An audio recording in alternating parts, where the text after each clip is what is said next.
Bonjour tout le monde, bienvenue dans cette petite capsule. Aujourd'hui, on explore un outil absolument magique pour bien communiquer, la phrase interrogative.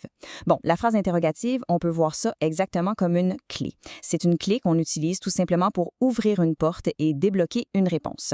On y va? En fait, la définition, elle est super simple. C'est juste une phrase qui pose une question pour obtenir de l'information. Et on le sait bien, chaque clé a besoin d'un petit crochet au bout, pas vrai? Eh bien, en écriture, ce fameux crochet, c'est le point d'interrogation. C'est vraiment le signal visuel pour dire « j'attends une réponse ».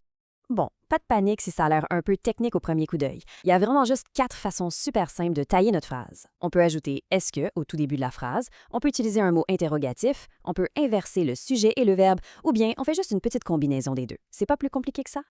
Concrètement, qu'est-ce que ça donne dans la vraie vie, tout ça?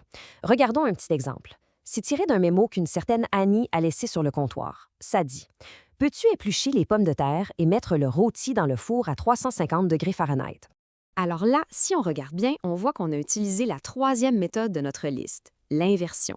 Donc, au lieu de dire « tu peux », on a juste inversé le verbe et le sujet en mettant un petit trait d'union au milieu, ça donne « peux-tu ».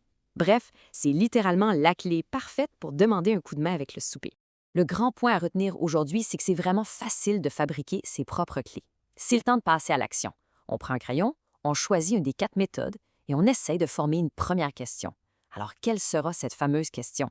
Bon succès avec ça et à la prochaine!